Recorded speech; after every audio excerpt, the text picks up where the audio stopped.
nice day or had a nice day, depending on where you are calling from. My name is Mufta Olaifa, and I'll be anchoring today's session. I'll be anchoring the class for today. So, without further ado, I would like to get it rolling by.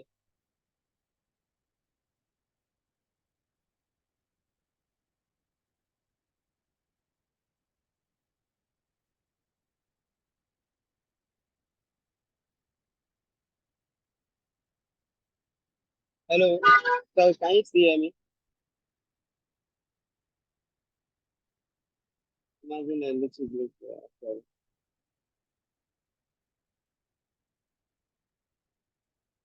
Okay, so I'd like to start by introducing the center. I know we already had a good introduction yesterday, but for the sake of those who were absent yesterday or joined late and did not get proper introduction and are not properly acquainted, so I would like to take the introduction once more, if you kindly indulge me.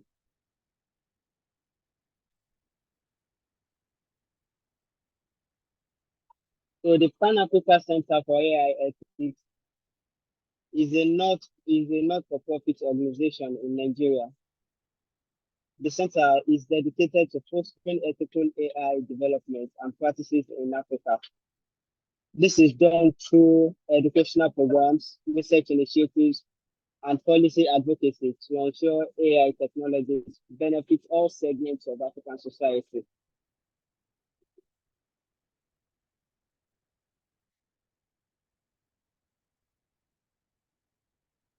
And our vision at the Pan African Center for AI is to shape the future of Africa's AI landscape to reflect the ethical and responsible dimension. The center's vision is to ensure that AI design, deployment, and use align with Africa's ethical standards and values. We are committed to promoting human-centric AI within the African context.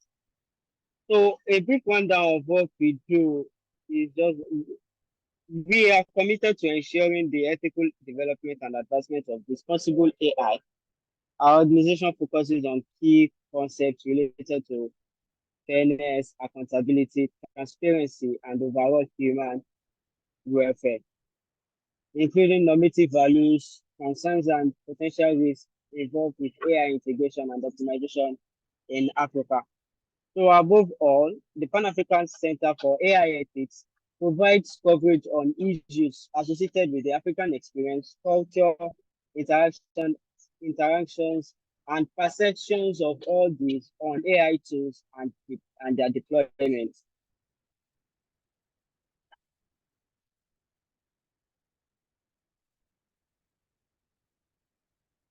So just to ensure that we are still moving forward together, I'll be appreciate it if you kindly signify in comment section if you are still with me, if you can hear me, and we may proceed to the next point online, which is the introduction of the speaker.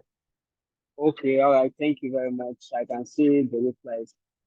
So moving on, I'll be introducing our guest speaker for today, who would be who would be giving us the intricacies as well the let me just permit me to use the word decimate, like would give us a proper and thorough discussion and insight into the topic, which is AI and data protection, data privacy and protection.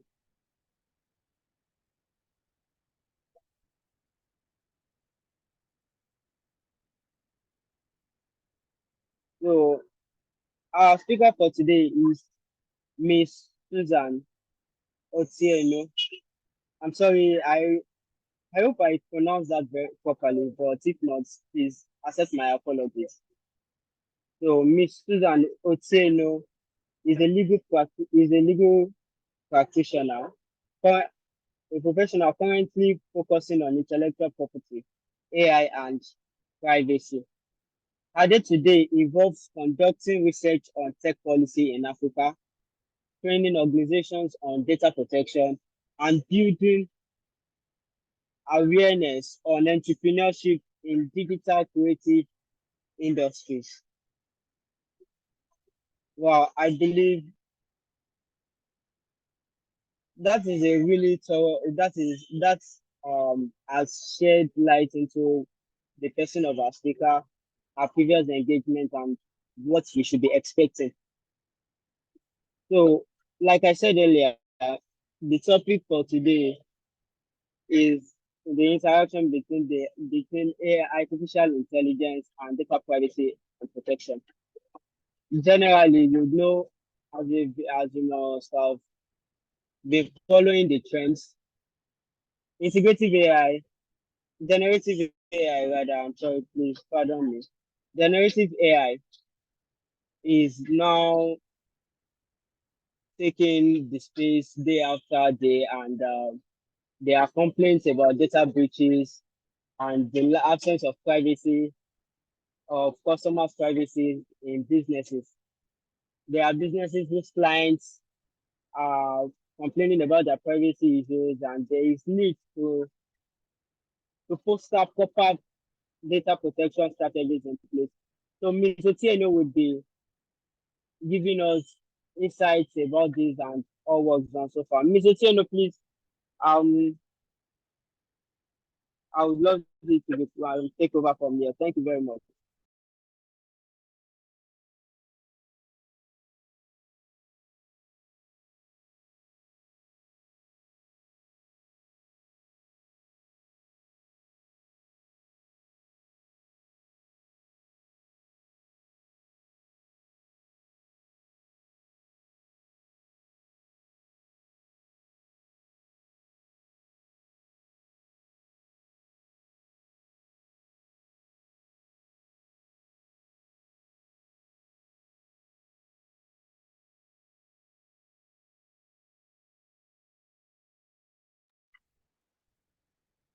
Hey, Ms. Otieno, please.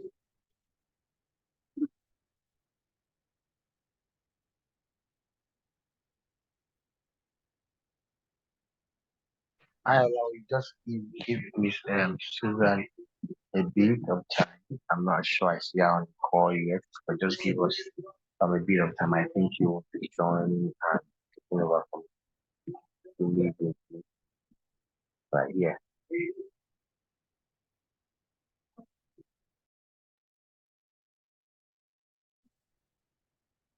Pending the time our speaker would arrive, I would love to. I don't mind. I don't know if I'd appreciate it if we can engage ourselves a little bit. So, is there anyone who can at least give us a framework understanding of what he or she probably understands about the interaction between artificial intelligence and legal data privacy and protection?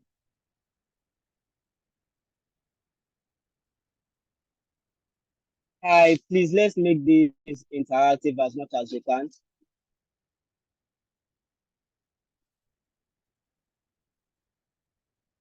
Any volunteer, or you'd want me to call names?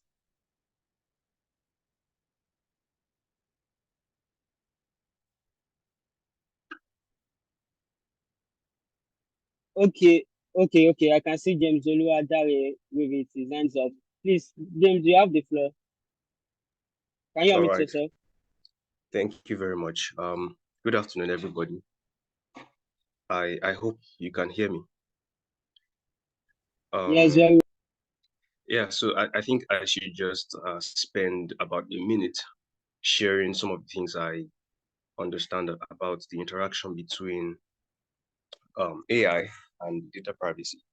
So while building AI systems, We actually use a lot of data. We use data that has been generated by people or that has been gathered from people, right? We could either have texts, we could have people's opinions, we could have people's pictures, we could have images of people's work.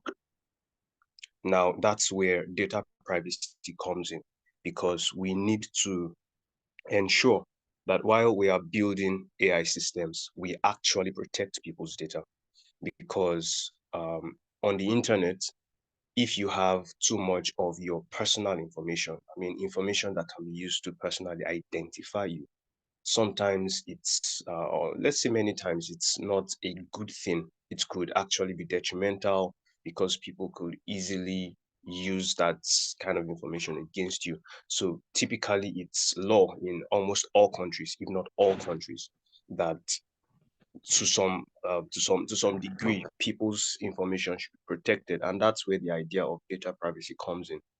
And I'm actually hoping to hear from the speaker today to give us a very deep breakdown of how different companies, maybe even governments, implement data privacy systems and ensure that um, people's data, companies' data, business data is protected while we are still, having access to something that is good enough for us to build our AI systems. Thank you.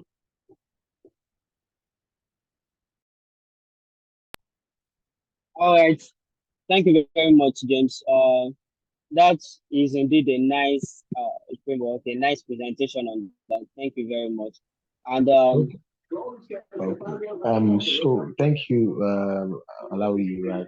I think Kingsley has a couple of things he wanted to mention or talk about. So I would like Kingsley to have the mic right now and go ahead. Kingsley, please, you have the floor now.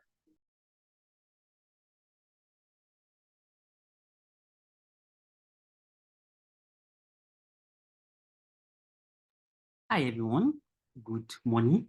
I trust you are all well. Good morning, good afternoon. Yeah, anyway, or everywhere you're joining in from. Are you able to hear my voice just to be sure that I'm being heard?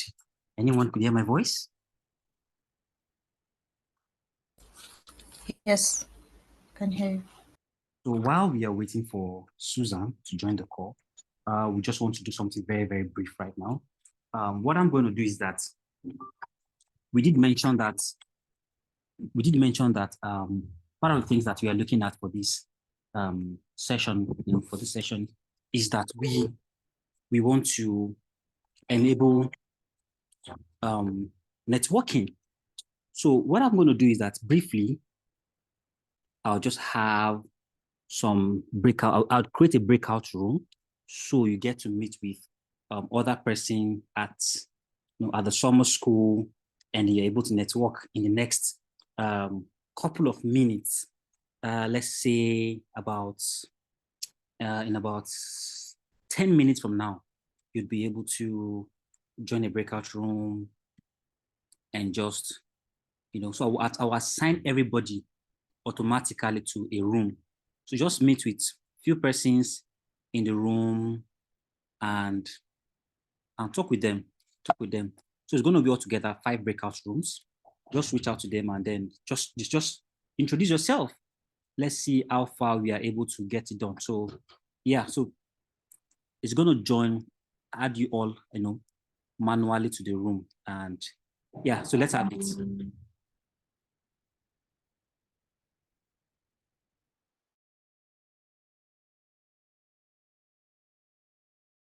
Please confirm if you are in a breakout room. Just join the room that is popping up on your screen.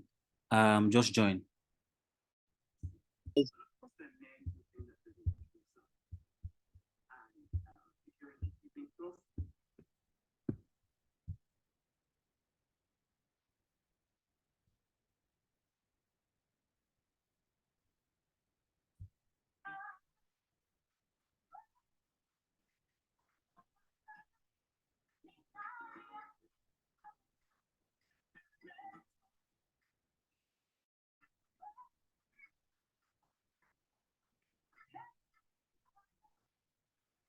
Please confirm if you're able to join a room. Are you in a room right now?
Yeah, I see that this room is silent.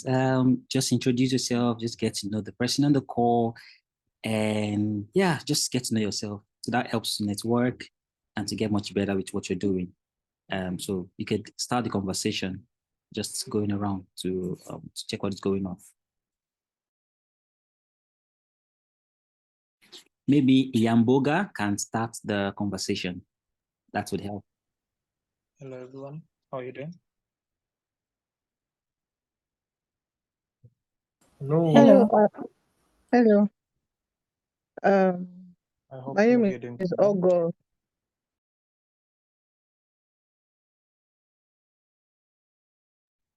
Hi, everyone. I see that this room is quiet. The whole idea about the breakout session is to introduce yourself and get to know the person that is next to you. Maybe Essie Wilson, you can start the conversation. You just have about 5 minutes to do that. just get to know who is here with you and just network. So, Essie, you can start the conversation. Okay.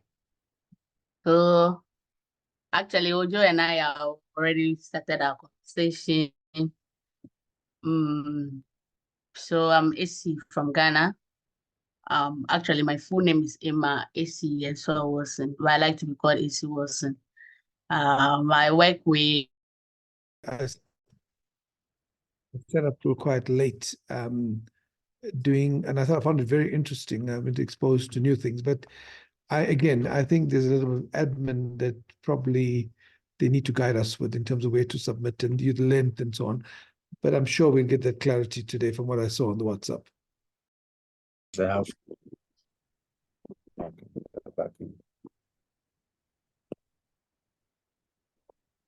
Okay. So yeah, Mr. Thomas joined us. Okay. I think they're asking us to return. So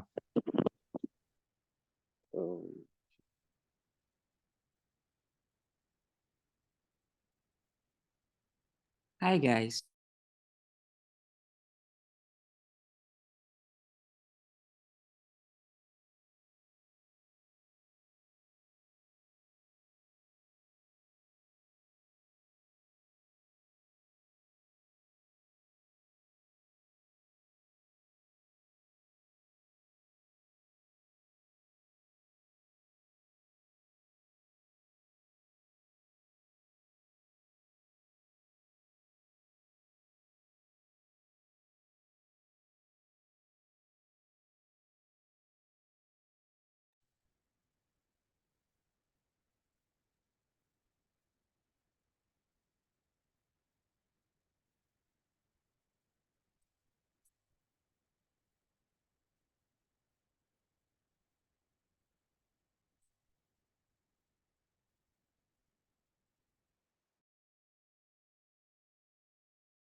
Hi, everyone.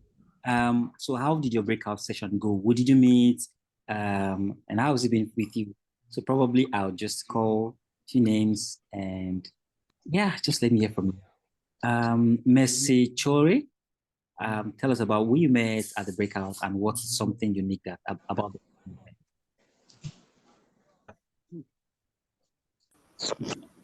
Hi. Hi. There's an echo from your end. I'm not sure that can be sorted. I didn't get that. Is it from my end? Get that? I can't hear you. There's an echo.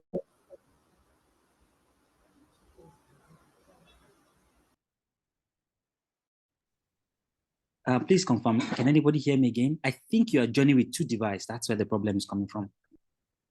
So you are joining with two devices. Who also is on the call?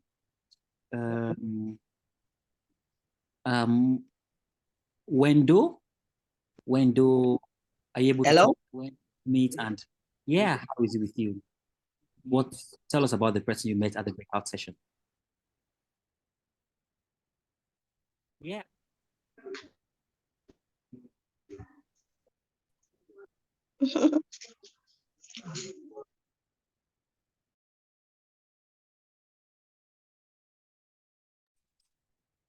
Is Wendo here?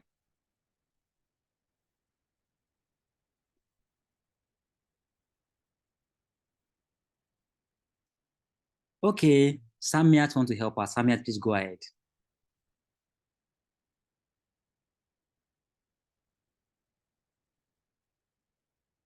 Samiat, please go ahead.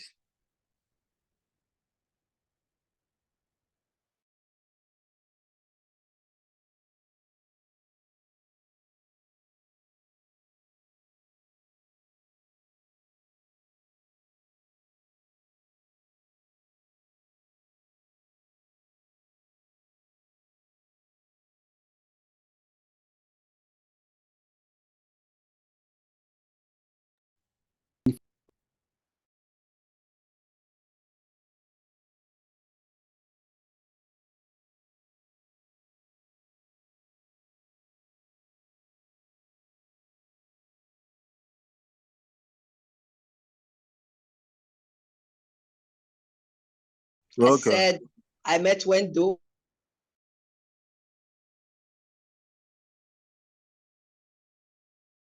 And she changed Okay.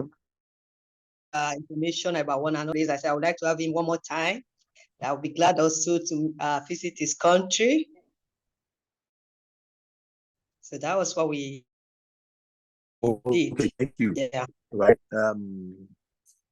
Kingsley's net was having some technical issues. I don't know if he's back now. If he's back, we'll go ahead. But if not, do I want to ask any other person who they met in their breakout session? Right. Anybody wants to volunteer again? Has James spoken today? James. Actually, I've spoken today. Yeah. Oh, okay. Okay. But like, okay, great. Okay, please go ahead. So yeah, I met Richard, and he's into law currently. He's studying in the US from Ghana. We also exchanged contacts. I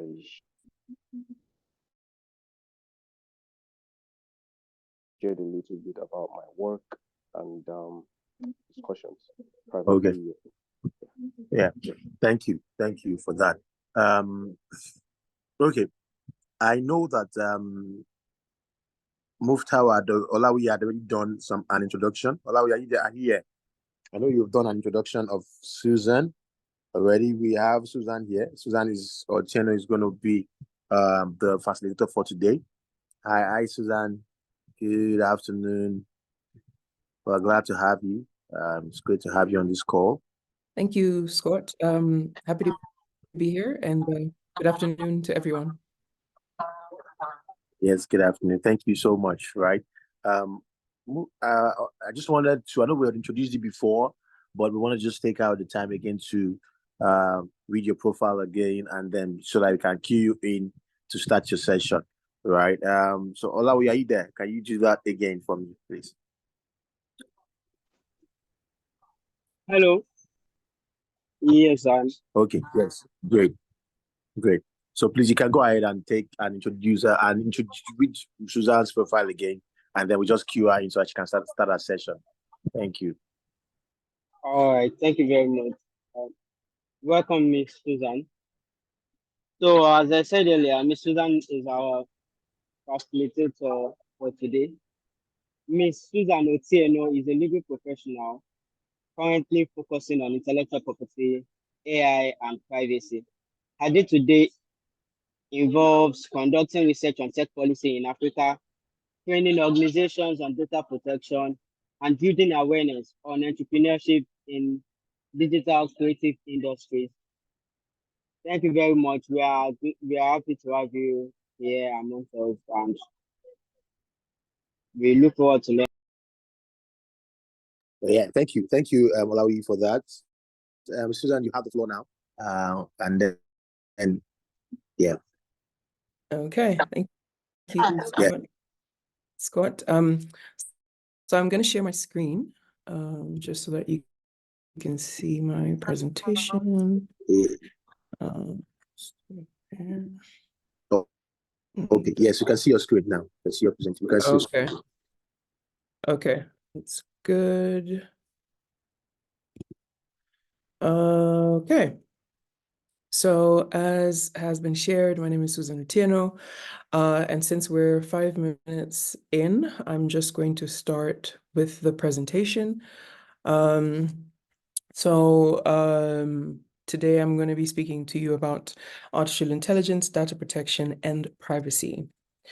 So there's a nice picture of me, my name, and for the purposes of this presentation, I'm a lawyer. In Kenya, we say an advocate of the High Court of Kenya. If you have been admitted to the bar, you are called an advocate. In other jurisdictions, they say lawyer. For us, a lawyer is someone who has not done their bar exams. So it's an interesting distinction for those practicing in Nairobi, but potentially engaging in other markets. I'm a researcher. I focus on tech policy and governance. And as has been mentioned, I train on data protection and recently artificial intelligence, mostly around ethics, policy, and governance. So I think I just wanted to kind of preface the presentation and say that given the time slot, I will be just giving a foundational summary of the topic. And I have shared some reading materials that can be shared with you by the team. And hopefully that will give you an opportunity to just deepen your knowledge further, aside from what I will mention. And I would really encourage you to interact with me. I do have questions in my slides. So you can either type in the chat or unmute your mic and answer the question. I would also encourage you to keep your mics off just to maintain a stable connection and to allow me to proceed through my presentation. So my first question, on a scale of 1 to 5, how would you rate your knowledge in the subject matter? Subject matter being artificial intelligence, data protection, and more generally privacy. You can put it in the chat and maybe Scott, you can help me read that, or you can just unmute your mic and respond.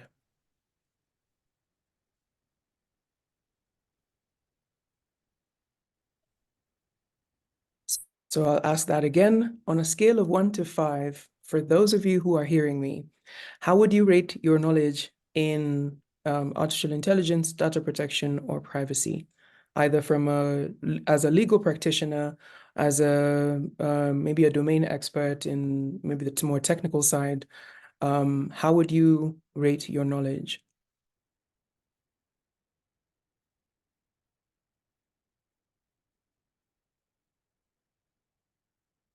Can you hear me?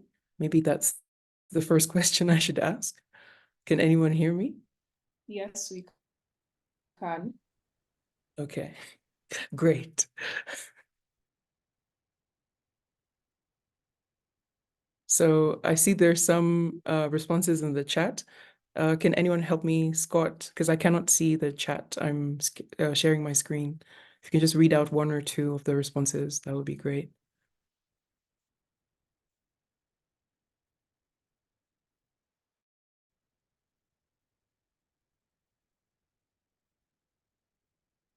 Okay, so I'm just gonna go next to the next slide. I'm not sure why 24 of you are not willing to speak, but the next slide highlights the presentation, maybe for the breakdown of the presentation. So we'll go through fundamentals of privacy and AI, data minimization and anonymization, privacy impact assessment, consent in AI systems, privacy by design in artificial intelligence, and regulatory and compliance issues.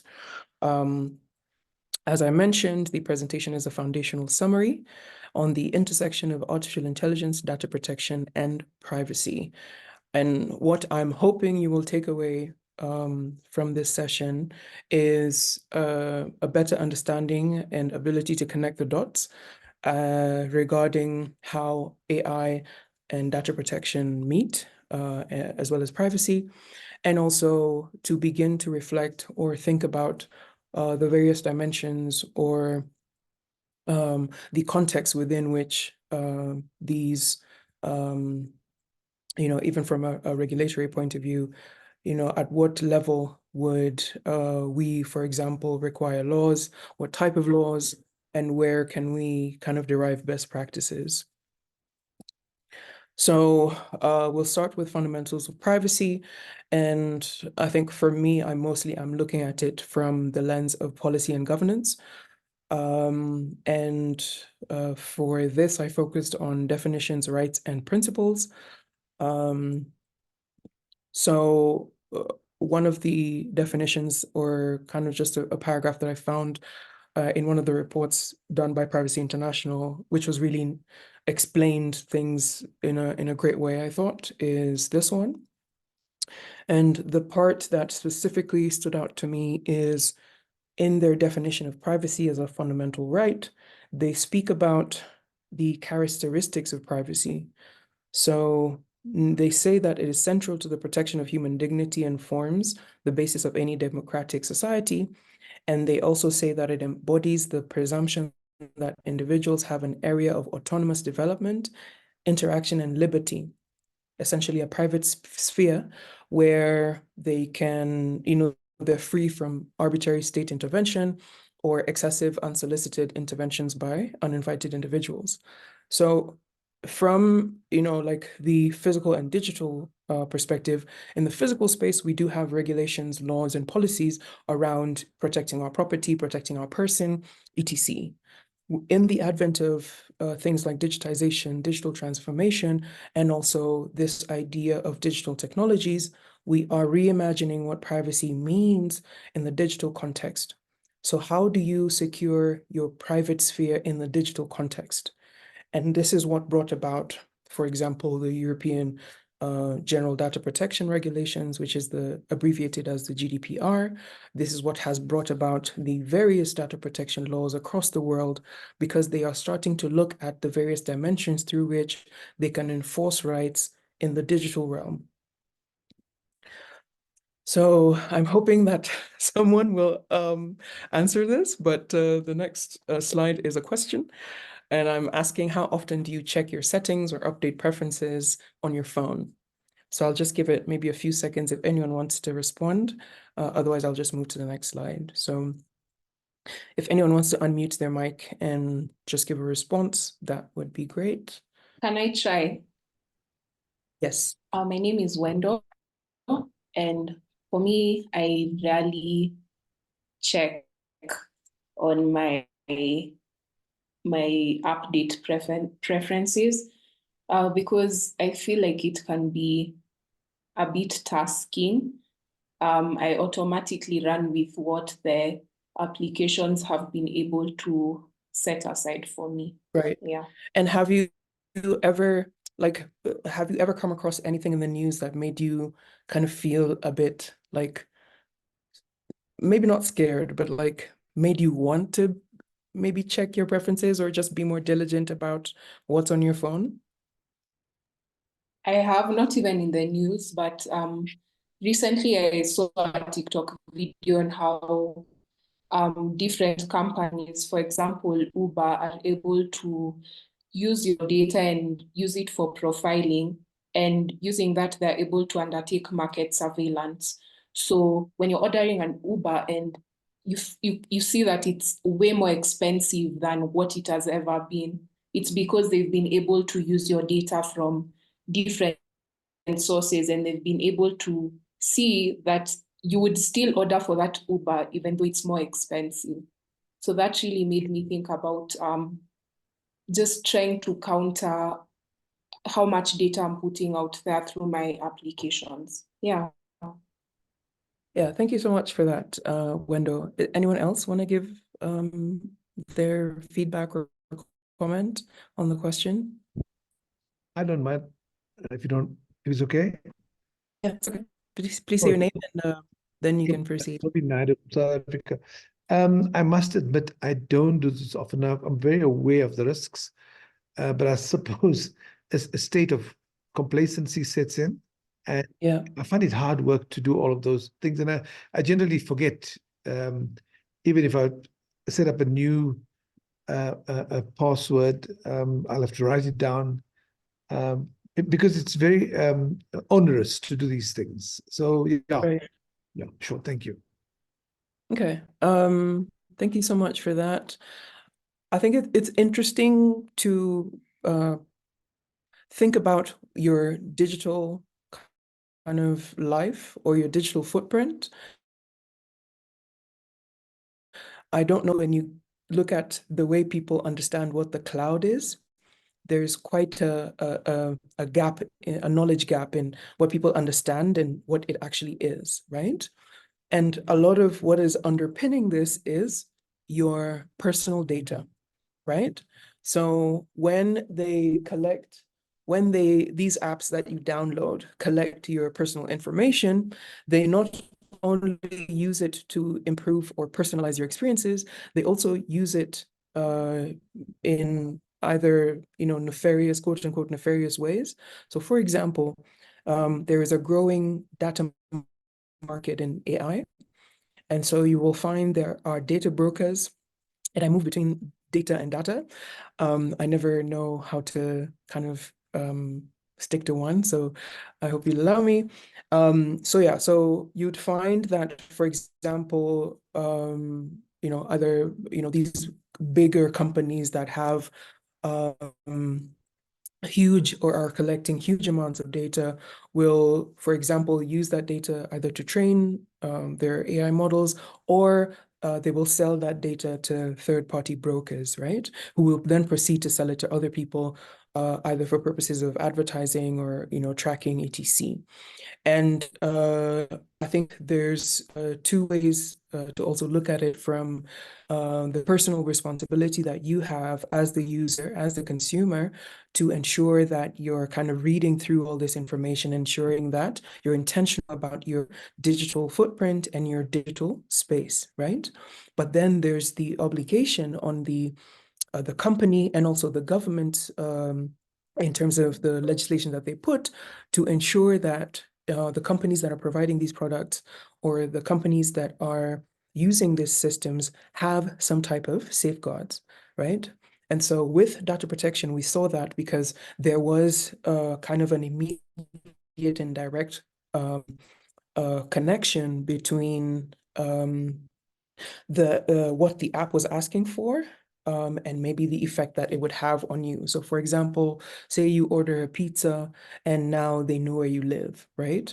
How are they handling that information? Because ideally it identifies you, or it, someone could use it to identify you, and, maybe bad actors, with other nefarious ideas, etc. So the reason I asked this question is because I wanted to bring out that aspect of the personal responsibility of the user, of the consumer, and also maybe the greater responsibility of the platforms, the government, and also maybe even the wider ecosystem around how we enforce certain rights, especially in the digital realm. So here are a list of laws and regulations. It's not exhaustive. In Africa, I think we're almost at 40 countries that have data protection laws. In South Africa, we have the Protection of Personal Information Act. In Kenya, we have the Data Protection Act. In Nigeria, what's preceded the regulations is the Nigeria Data Protection Act. In Europe, we have the GDPR. In United States, it's a bit more fragmented because, for example, they have the Privacy Act, which deals mostly with government bodies, or, like the federal agencies. And then we have almost laws that are passed in the states. So you have, California having a Privacy Act, Utah having a Privacy Act, Connecticut having their privacy regulations, etc. New York as well. And what they are doing is, I think they've separated certain aspects of privacy. So for example, they have consumer protection and privacy rights in separate legislations. And so it's quite an interesting jurisdiction, because when you look at the EU, they have unified and harmonized a lot of the laws, because of course the European Union is made of various member states. However, in the US, it's more fragmented and discretionary, and there is no kind of federal tone as to what the respective law will be.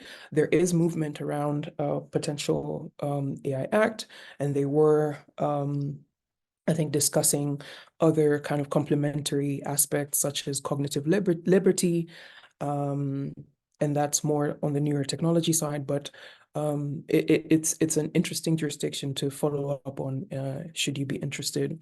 And so these are some of the laws and regulations that I've listed. And, at your own time, I'd encourage you to kind of have a look at them. I know, like in Africa, most of the data protection laws have lifted from the GDPR, but we do have different jurisdictions where they've taken kind of different approaches. And so, for example, in the GDPR, it kind of the purpose of the regulations is quite broad. They look at accountability, purpose, retention, and various things. And like in the New York Shield Act, it mostly deals with protection and accountability. Mainly, probably because there are other corresponding legislations that deal with specific parts of privacy and data protection. So the principles of data protection, as you would see on the screen, we have storage limitation, integrity and confidentiality, accountability, accuracy, data minimization, purpose limitation, lawfulness, fairness, and transparency. And so these principles are derived from the setting of a standard, as it were, so that it is not unchecked, especially because we're aware that regulation trails innovation. And so new technologies will come out, but there isn't that much that is done to build a framework around how these technologies will be used, deployed, or even developed.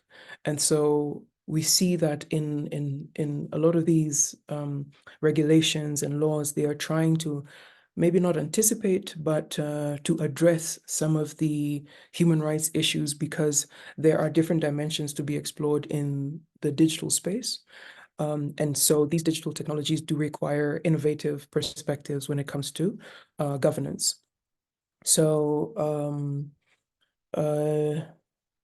I will go to the next slide.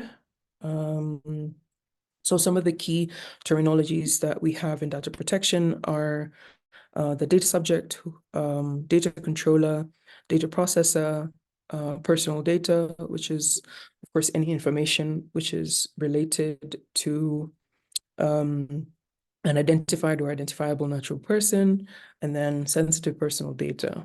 And there's a slight difference in some of the definitions, but generally, this is the kind of this is who they are or how they're identified. And so I think hopefully all of you are able to distinguish and kind of understand, in terms of when you're either reading the respective laws or even interacting with material on privacy, you're able to understand parties involved and also the categories of personal data, like your name, your email, your address, your location, GPS, things like that. And so next we go to the rights. So as a data subject, the person sharing personal information with either an individual or entity, you have a right to be informed.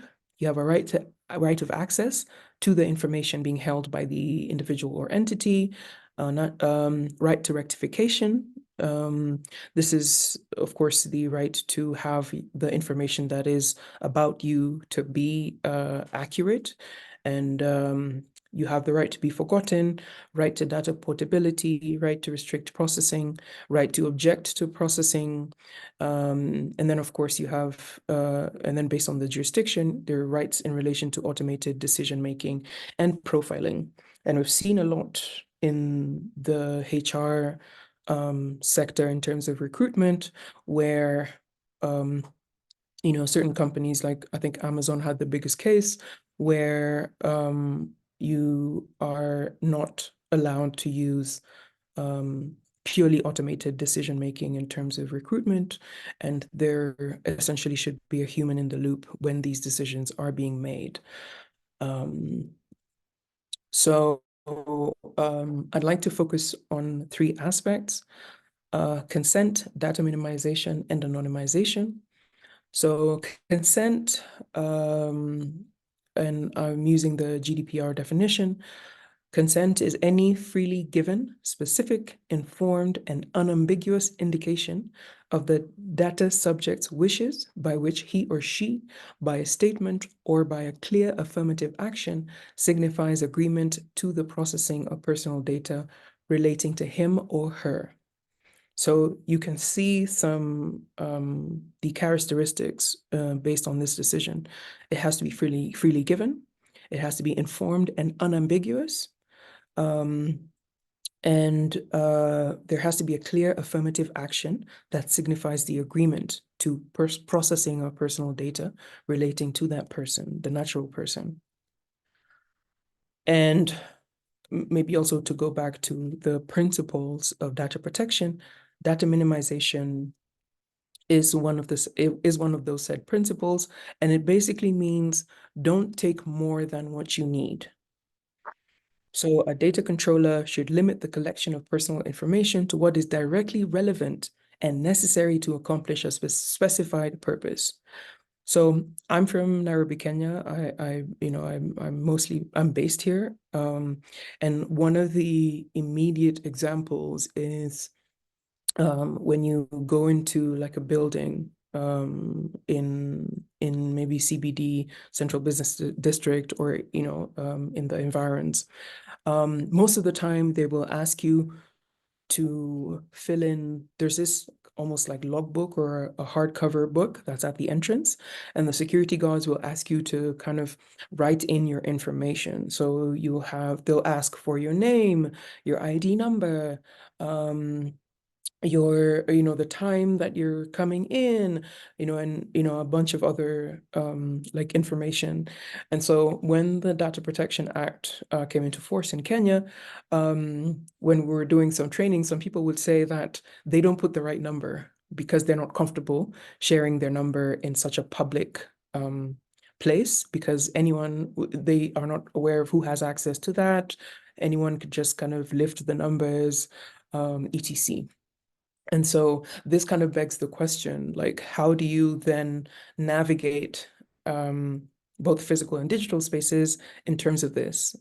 Because it becomes apparent, or it became apparent, that people were they were collecting too much data, right? And maybe because of inadequate cybersecurity measures, or even inadequate physical security measures, this data that's being collected is susceptible to bad actors, right? And so this principle on data protection is mainly addressing this aspect of, just collecting for collecting's sake, right? You don't need that much, or, identify what it is specifically you need for the functionality of whatever activity or whatever whatever the situation is calling for. And then for anonymization, sorry about that. For anonymization, this essentially is, it's like hiding to an extent. So it's a process that tries to find the right balance between reducing the re-identification risk and keeping the utility of a data set for the envisaged purposes. And so, for those who are maybe more familiar with this subject matter, you'll hear of things called pseudonymization, which is almost like a level of anonymization. And so these form part of the technical organizational measures that companies are required to take as per the GDPR and also the respective data protection laws. And same applies in artificial intelligence, because data is one of the kind of or essentially is the scaffolding with which artificial intelligence is built. And so it's important to have certain factors, privacy factors integrated, so that there's maybe a cleaner space, a more ethical space for the development of these models. And so anonymization also helps and comes in at that point. So privacy impact assessments, and maybe just by way of distinguishing, for example, in South Africa, I think the terminology is privacy impact assessment, but in Kenya, for example, we use data protection impact assessment. And I believe also in the US, they also refer to it as a privacy impact assessment. And so I've indicated the respective articles and sections. Under GDPR, it's Article 35. In Kenya, it's Section 31. In Nigeria, it's Section 32. South Africa, it's under the regulation 41B.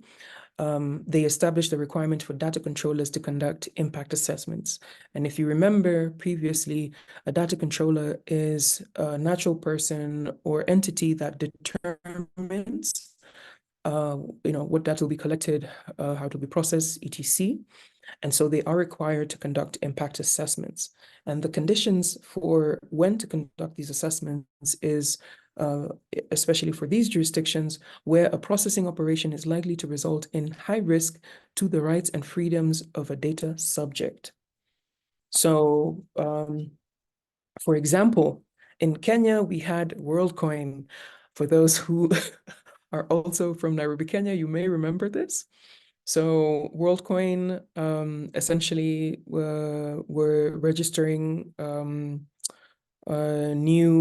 they were conducting registrations, and the process of registration included the scanning of an iris. And this brought out like a lot of uproar. Different government agencies gave out statements. The parent company and WorldCoin were asked to cease conducting the activity, and it led to a slew of questions and investigations around their activities, whether they had been in touch with the Office of the Data Protection Commission in Kenya, whether they had registered as data controllers, whether they did inform the members of the public sufficiently in terms of what they were doing, how the information would be held, where the information would be held, and also whether, more precisely, whether there was consent. Given that when someone had their iris scanned, they would receive about, I think it was $50 to $70. And so, does that equate to consent, or is that more coercion, or, because there is an incentive, right? So, because the activity involved the scanning of an iris, that is biometric data, which constitutes sensitive, or is categorized as sensitive personal data. And under the Data Protection Act, there are certain requirements for that, right? And so there was a lot of back and forth around this until recently. This year, they were cleared and essentially allowed to proceed with activities if they so choose. But it was an interesting case study on consent, and also the difference between registration and compliance for data controllers. So I'd encourage you to read the case if you haven't already. It's quite an illustrative example. Some jurisdictions are more, so maybe before I finish with that example, one of the key elements as well was whether, and if not, why they did not conduct a privacy impact assessment, because it would have revealed the various issues that they would need to address. So I'd encourage you to go and read that when you have time.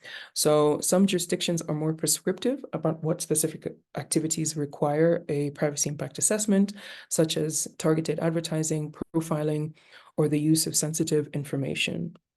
Again, I would encourage you to read the WorldCoin case in Kenya, and definitely you'll get some great perspective there. So privacy impact assessments are preemptive. which means they take place prior to the processing of personal data. And the purpose is to highlight any risks that need to be addressed before the intended processing activity.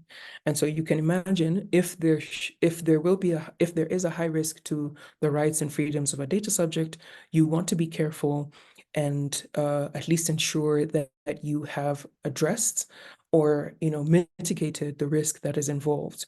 There are also exceptions to this. And a lot of the times you'll find that the regulator, especially in Kenya, I think we're at the 5-year mark.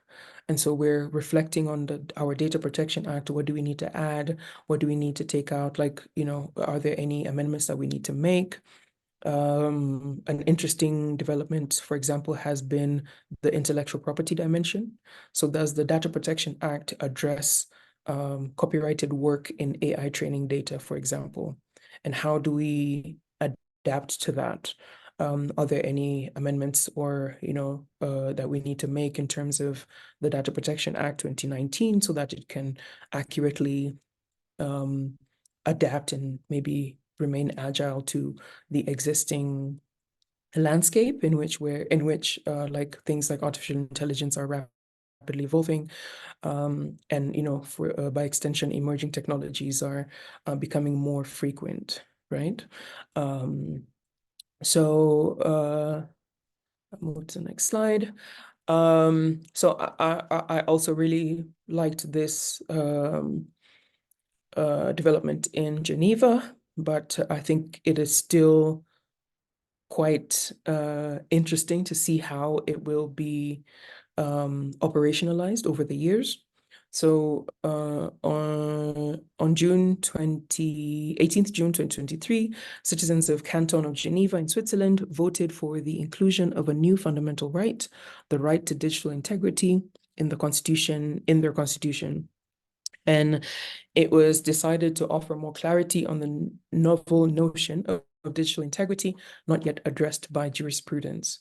And I'd like to go back to what I'd said in the beginning around how we perceive policy and governance, specifically around the digital space. It definitely is bringing in new dimensions that require innovative thinking around not just policymaking, but governance, because we cannot adopt what has worked in the physical space for a digital space. There are new challenges. There are a different kind of peculiarities that we need to start to adopt an innovative framework for. So yeah, I've also shared this with the summer school coordinator. So I'm hoping she'll share them with you so that you can read more about this development in Geneva. I think it will be interesting to see how this is operationalized. Like, for example, how does this work for prisoners? Like how, and also it's potentially an extra burden on the government, not just in the oversight realm for big tech and companies, but also in terms of the responsibility to ensure that kind of this right is enforced specifically for the citizens. So again, it'll be an interesting thing to look out for as the years go by, but I believe is a valiant effort and potentially a step in the right direction. I will give a minute or two. I'm curious if there are any best practices in data protection or privacy regulations that you've seen, even in your own jurisdiction, whether it's Nigeria or South Africa, Kenya, Europe, the US. Is there any best practice that you've seen that you would like to share? I know in Europe, the sentiment is that they overregulate, and in the US they underregulate. But yeah, if anyone wants to kind of give maybe a response to this, it would be great. And then maybe I'll give it 1 or 2 minutes, then we can go to the next slide.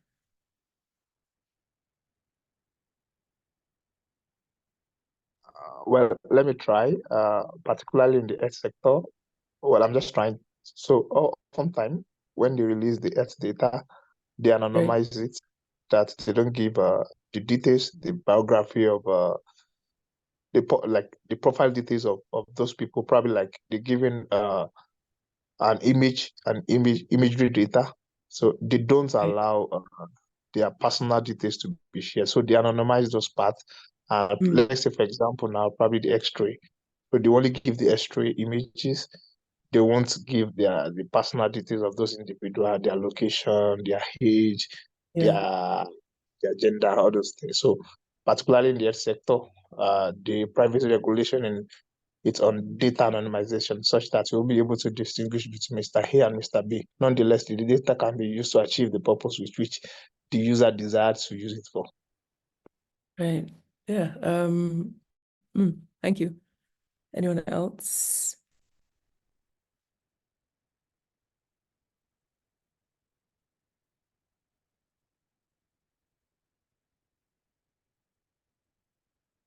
Okay, so yeah, I really appreciate that example.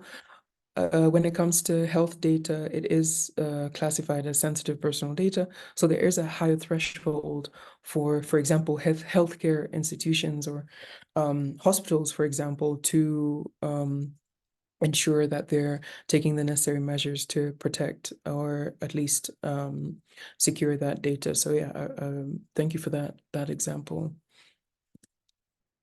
Now we move to fundamentals of AI. I'll be focusing on definitions and principles, and then hopefully we can discuss the rights and ethics of it. So again, I really liked this description of AI. I think it's important as legal practitioners, as domain experts in the tech space, to use plain language, because a lot of the times our audience are either not domain experts or in the space, and so they're really coming from a very layman perspective, as it were. So I always appreciate a very simple and almost fun definition when I come across it. So yeah, this definition is such, and it says AI is when you make a computer like a little brain. You help it to learn by giving it a lot of words and pictures and numbers. If the computer hears you answer a lot of questions, later on it can quickly answer your questions, but it only knows what you show it and tell it. So it's not as smart as you are. And I thought that was a really great way to describe artificial intelligence in maybe a less technical way and more approachable to potentially a wider audience. For a more technical or at least a more kind of structured definition, we have this staggered breakdown. So we have the general artificial intelligence, which refers to the simulation of human intelligence processes by machines. We have machine learning, which is a subset of artificial intelligence and provides the ability to automatically learn and improve from experience without being explicitly programmed. And traditional machine learning efficiently handles structured data. We have deep learning, which is a subset of machine learning focusing on artificial neural networks with multiple layers. So deep learning, of course, it requires large amounts of unstructured data. And then we have foundational models, which are large-scale neural networks trained on large amounts of data, and they serve as a base or a foundation of a multitude of applications. And then we have generative artificial intelligence, which refers to models and algorithms specifically developed to generate new content. And what we're seeing in this space as well is that there are new terminologies such as super artificial intelligence, a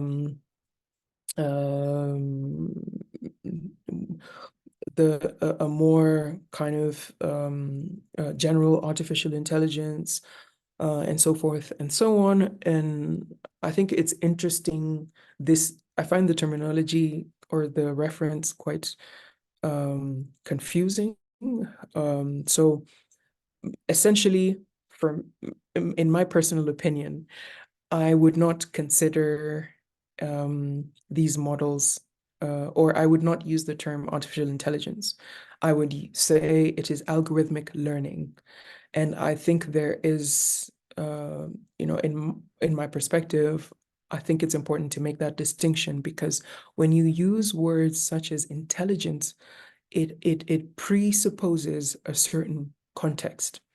It presupposes that this model or this thing is thinking. And algorithmic learning is not quite thinking. And so, maybe that's another conversation, but I think it's interesting to see how, even in terms of civic awareness or public sensitization on artificial intelligence, how there is some misrepresentation around what AI actually is, and also maybe a barrier around helping people understand how it works. So I'll go to the next slide. Again, I've listed some of the laws, regulations, and guidelines that we currently have. In the UK, they just announced they are working on an act. For those who are aware, the European Union just passed their AI Act. We have the UNESCO recommendations on the ethics of artificial intelligence. We have the UNESCO Readiness Assessment Methodology. And this readiness assessment methodology has been used by a number of African countries, as well as, I believe, countries in Latin America. So for example, in Kenya, I think it is in May, we had the UNESCO Sub-Regional Forum on the ethics of artificial intelligence, where Kenya has agreed to use the readiness assessment methodology. Senegal has gone through the process, the exercise, and they've reimagined their national AI strategy. Nigeria recently, I know they recently reimagined or published their strategy on artificial intelligence. I'm not quite sure whether they use the RAM, but there are, I think, a number of countries, Malawi, Tanzania, that have gone through the exercise. And essentially, the readiness assessment methodology is an exercise that it's almost like an impact assessment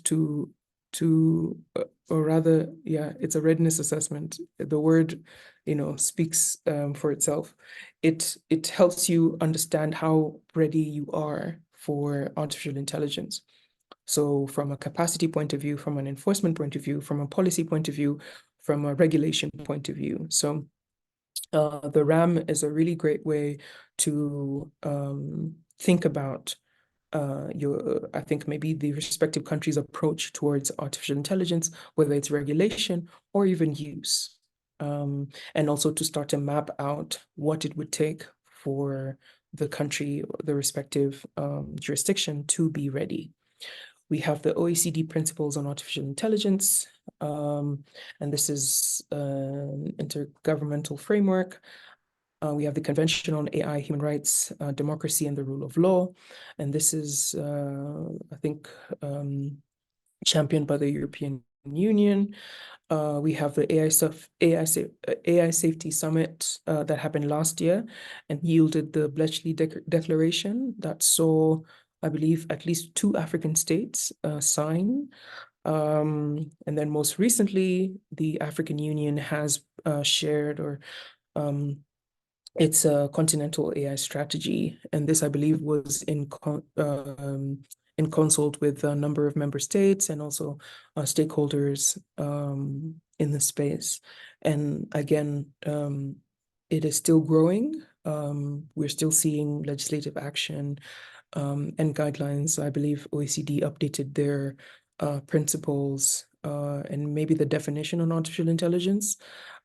So things are still moving because, for example, generative AI, and other emerging technologies and their influence on the use and development of artificial intelligence is bringing about this need to continue to adapt and stay agile when it comes to governance and also regulations. And I think mostly because we don't really have, even in comparison to Data Protection Act, we haven't mapped out regulation when it comes to artificial intelligence. What we're seeing is that most countries are adopting the principles set out by OECD and UNESCO, and same with big tech. So they're saying that, yes, we want to build safe models, we want to integrate ethics, but these principles are not binding. And so a lot of the kind of conversation is around, how is oversight going to look? What is the space? What is the gap, and how do we fill this gap? Because companies, they are basically built for profit, and so their interests are not aligned with, for example, the public's interests, right? And so, how do we mitigate that space? And it requires legislative action, not just self-regulation or relying on principles. And so this kind of is also catalyzing the need, or other jurisdictions' response towards having either regulations or laws specifically around artificial intelligence, which also brings in the aspect of compliance. So I'm swiftly going to move to consent in AI systems. And as we went through consent in data protection, the same applies here. Consent is permission. In the simplest form, it is permission, right? So as the data subject, you are the owner of the data. And so you are within your rights, or it is the obligation of the person requiring or collecting the data to acquire your permission. And so there are processes and systems.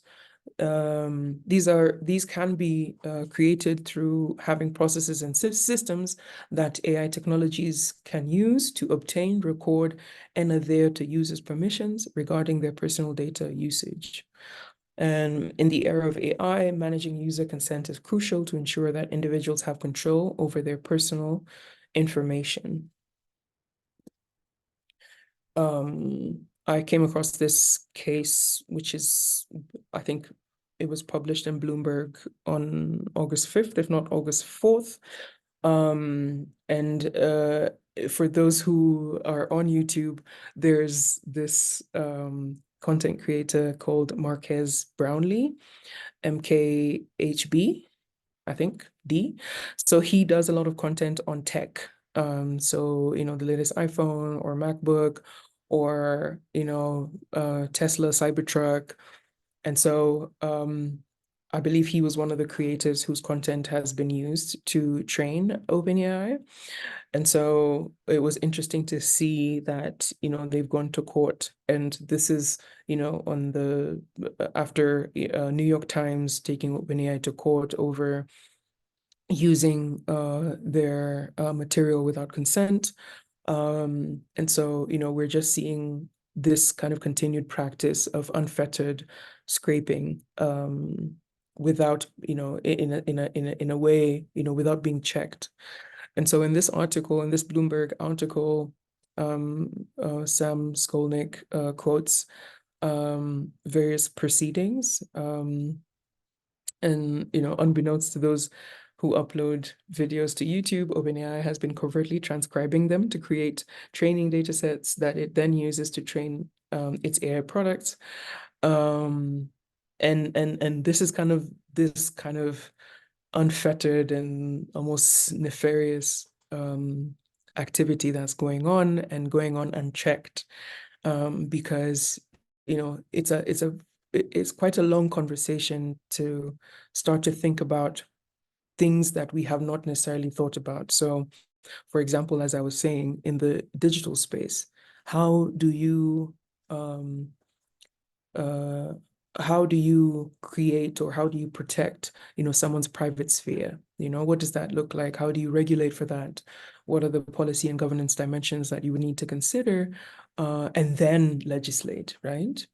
And so while, you know, a government is thinking about that, and, you know, researchers and academia is thinking about that, you know, innovators are continuing to, you know, update their models, train their models, with, you know, not that much oversight. And so there has to be a balance between what these companies are doing, or the way in which innovation is happening, and also, you know, how we perceive human rights, how we perceive kind of this balance between innovation and also just digital integrity, and you know, your digital lifespan, as it were. Specifically when it comes to, for example, even from an intellectual property dimension, your work, your creative work. So if it's copyrighted material, you know, what are the laws or the regulations that would need to be in place to protect you from, you know, such activities? So yeah, so I'd encourage you to go and read this case. It's quite an interesting one. And another interesting thing that I found is the AI Consent Act in the US. And so what they're saying is that through this, I believe it's still a bill. So through this bill, it's essentially a common sense directive to artificial intelligence innovators, you know, get permission, get express consent of the public before using their private personal data to train your AI models. And, you know, they highlight the fact that it's important to have guardrails and transparency for the consumer, right? And the consumer is the owner of the data. And so, yeah, it really just paints a very clear picture around the issues, and also maybe possible solutions around those issues. And then, of course, in the AI Act, companies that require or that acquire data for AI training or other uses in the EU need to use that consent, need to ensure that consent has been obtained from the sources or users. In some cases, it may be a requirement for doing business with partners and or vendors. And in the way of like rights, we have for example, citizens will have the right to submit complaints about AI systems and receive explanations about decision based on high-risk AI systems that affect their rights.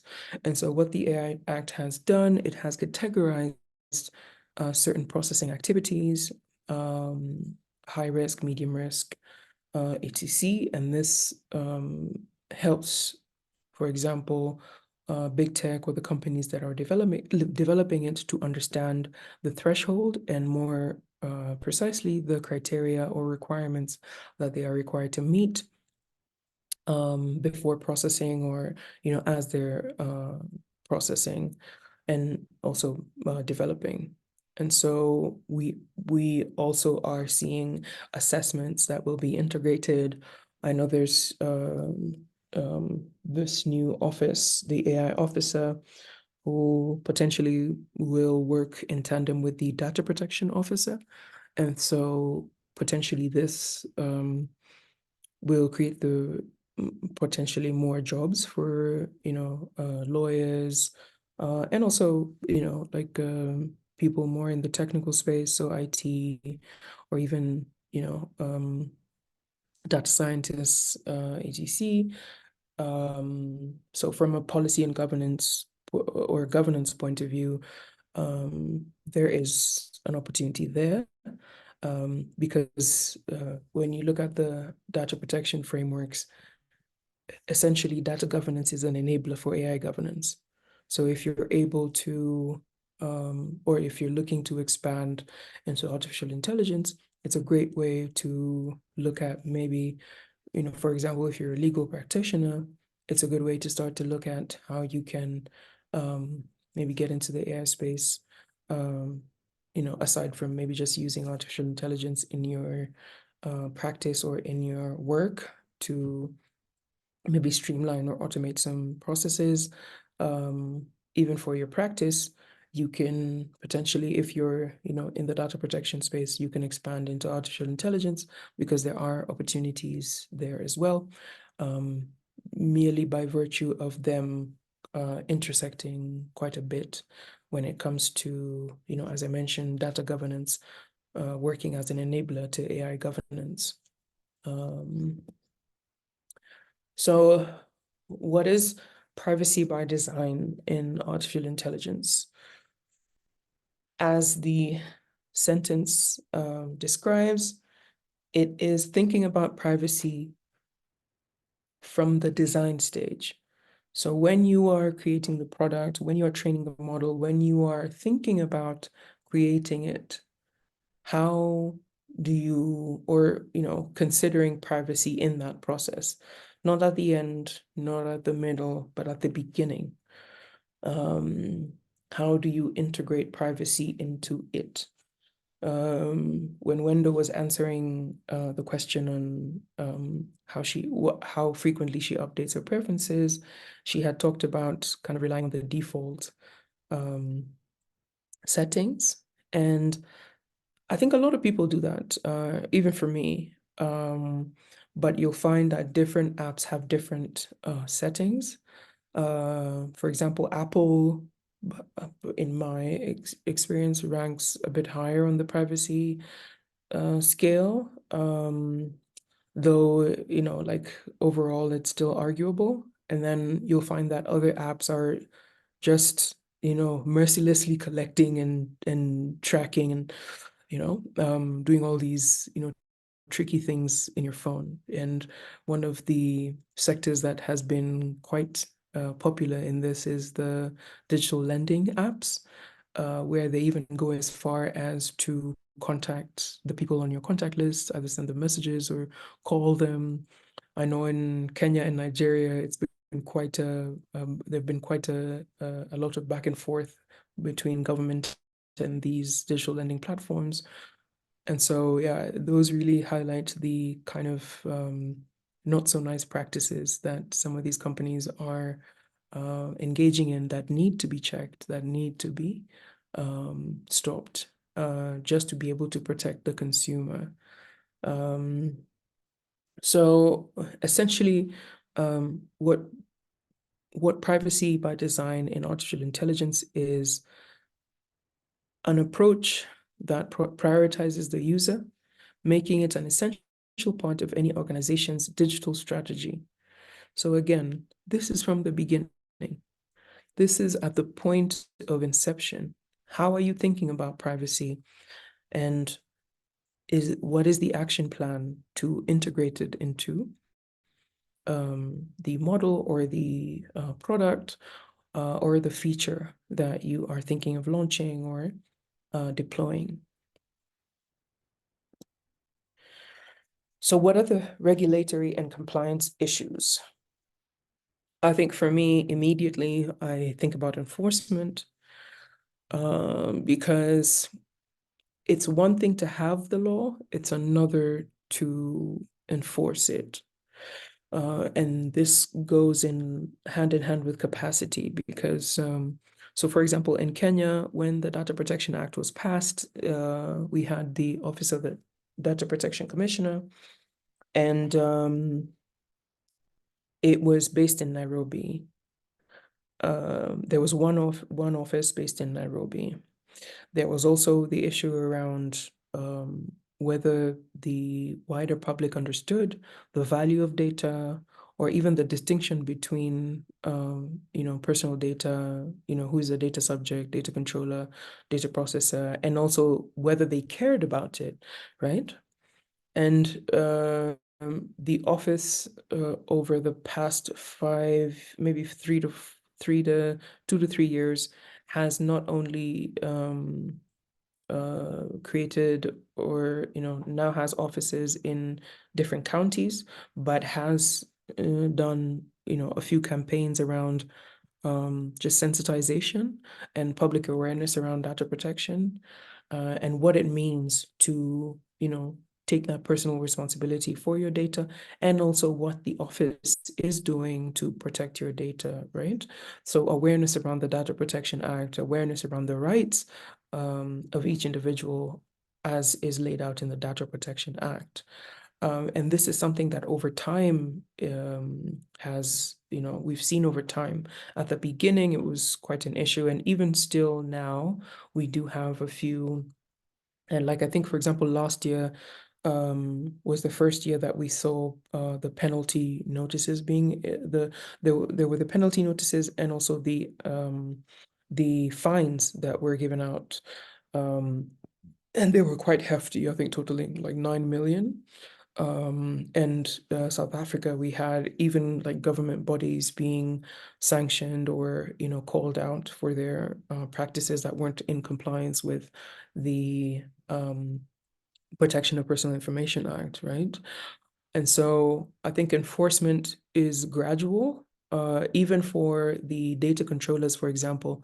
Companies, when the Data Protection Act was came into force, were not sure of maybe how to proceed. There was an added compliance cost, and also the idea that there's a distinction between registration and compliance.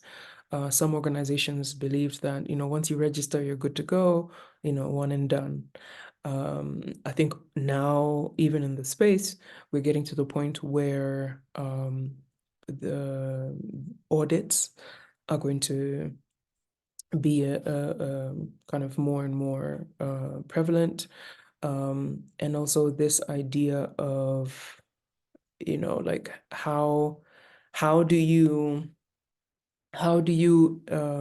what is it called? How do you operationalize?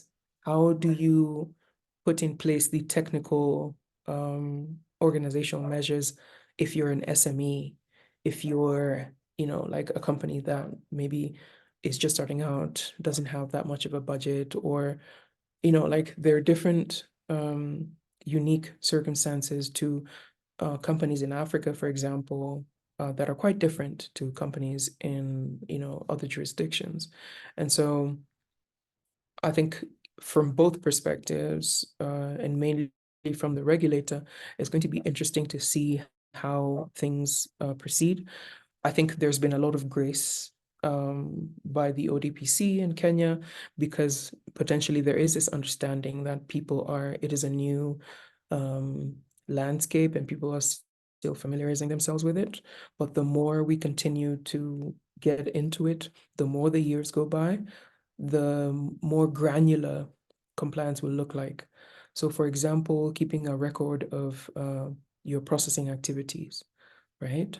More and more, it will be important for the company to be able to show without a doubt that they have been undertaking the respective measures to not only protect the data, but to comply with the various regulations that are in place.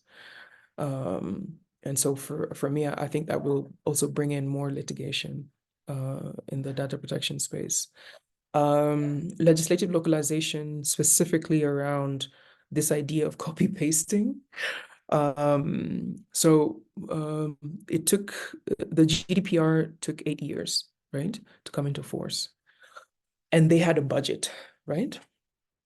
In Africa, and I'll use Kenya again as an example, and don't quote me on this, but mainly the reason why we have a Data Protection Act is because of the Huduma number that was questioned by the Nubian Rights Forum, right?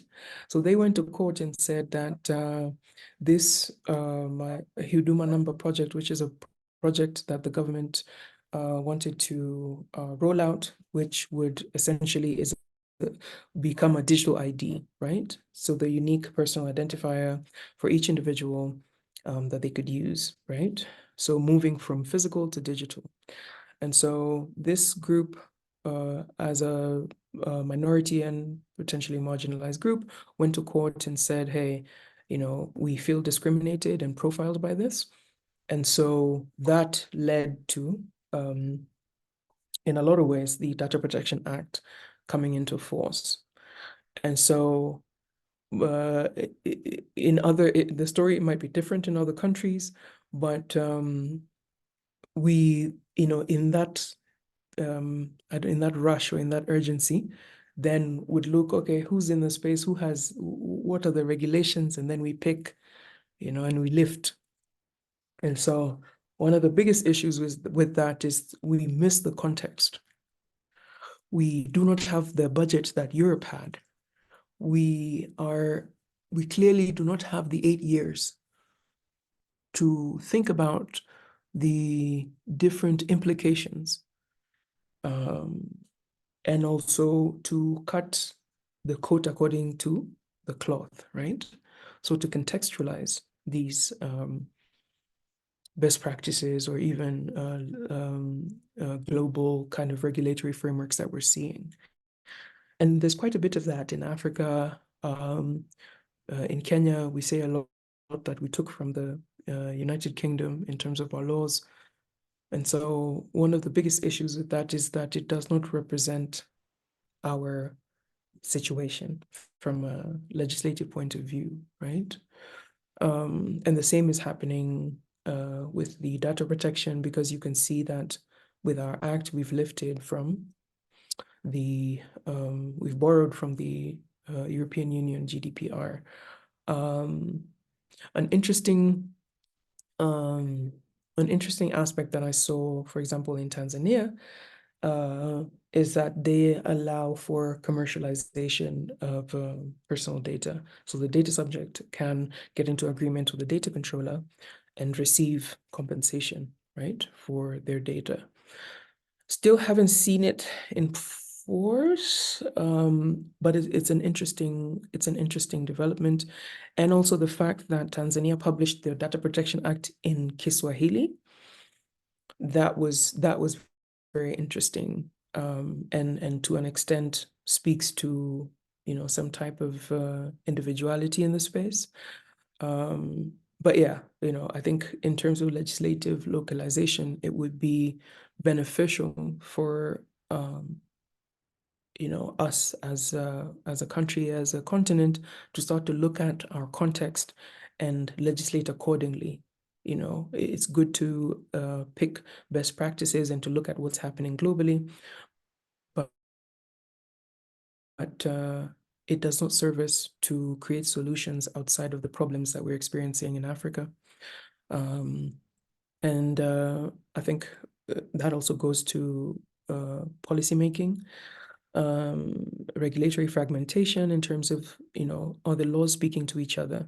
So I had mentioned earlier about the issue of copyrighted material in AI training data, right? And there's no, okay, we have case law, but there isn't specific regulation on that. There is a provision in the GDPR and certain data protection laws that talk about training of LLMs, but there's nothing specific to, for example, copyrighted work in AI training data. And so that's one of the examples. Another example is, so in Kenya, I believe this year we had the Waste Management Act and the Cyber Security Regulations being gazetted. And there was not that much mention around e-waste, right? So electronic waste. And what we're seeing about artificial intelligence is that it is not just a social technical issue, but it is cross-cutting. And so from a regulatory point of view, it has to speak, like laws have to speak to each other. And there has to be an integration so that in each sector or in various sectors, there is the acknowledgement of these technologies and their impact on that particular sector. So whether it's in the ecological space, environment, even in terms of water, I think there has to be this idea of laws speaking to each other so that there's a more holistic approach to governance when it comes to artificial intelligence and digital technologies, emerging technologies overall. Multi-stakeholderism, again, because it requires a cross-disciplinary conversation. So AI developers need to be talking to government, academia, private sector, and even consumers, the users. It's important to have these perspectives so that as they're developing, they have a bigger picture or a clearer picture around what they're creating, because the design phase, as has been mentioned earlier, is a critical phase, right, in the development of artificial intelligence systems. Finally, I think sovereignty and ownership is also one of the issues, because when you look at data centers, even compute power, in Africa, we're not really there, even in terms of who is funding development of artificial intelligence. It's in other jurisdictions, right? So do we own, what do we own? And how do we start to have this conversation around ownership? There is conversation also around like data sovereignty, but it's harder to think about it when, for example, it's almost like the trade-off between that and, I think something that comes to mind is the Africa Free Trade Agreement and how that will be enforced. And certain jurisdictions have taken the data localization approach in terms of keeping data in the country, or at least keeping a copy of it in the country, and others are pro having like open data flows. But the question that kind of underpins that is I believe sovereignty. Like we are always kind of battling with this question of sustainable practices in Africa, and what would that look like from a regulatory point of view. And so I hope that you're able to maybe start to think about it for yourself, like what does, for example, an African data set look like? In the AI space, there's a lot of conversation around lack of structured data in Africa, but who will build these data sets? It's not America, it's not China, it's not Europe. So how do we build African data sets that represent and can highlight our context, our diversity, even from a language point of view, which maybe, to an extent speaks about archival practices. In Africa, we've mostly had oral traditions, and that's how we pass down our knowledge. Even when you look at rural women and the knowledge that they hold, how do you transpose that in a technological perspective? And these are some of the questions that I think will lead to sovereignty and ownership, and maybe help us avoid this idea of copy and pasting and looking at what's happening globally and then doing that. Yeah. So I wanted to talk about implementing privacy in AI projects. And I wanted to talk about a project that I did with a team of 4 others. Just to maybe, by way of an example, talk about how this can be implemented. So last year, I was part of a fellowship that was hosted by Goethe Institute. I'm hoping you're all aware of it, but it's essentially the German Cultural Institute in different countries. It's basically the Alliance Française of Germany. And so we did this fellowship that culminated in a hackathon. And essentially, the fellowship was about the Institute thinking about AI as a public good, right? So how do we use artificial intelligence for the common good? And the team I was in ended up being in the 6 winning teams, and we were funded to come up with a way to address AI bias. And the project that we came up with was a tool to measure inclusion, and we called it the Inclusion Barometer. And essentially, we wanted to look at marginalized groups, specifically persons with disability, and synthesize their experience, and then create this, use that to create this tool that would then help policymakers, government to potentially review their documents and rate them to see whether they, how they rank in terms of inclusion, because also, persons with disabilities are rarely considered when it comes to policy or legislation, specifically around artificial intelligence, right? So we, our first, of course, our first kind of activity was to engage with communities, or persons with disability and their communities. And I think one of the issues that we came up with was, as we were discussing, we all agreed we did not want to come off as, transactional or, kind of perpetuate extractive practices around data protection. And so we talked about how to build ethical data collection frameworks and what that would look like, and how do we maybe develop this community-centered approach, right? So walking with the community as we, do the project. And so what that looked like from a data collection point of view was we really had to think about the relationship that we wanted to build, or, how we wanted to engage with the community, because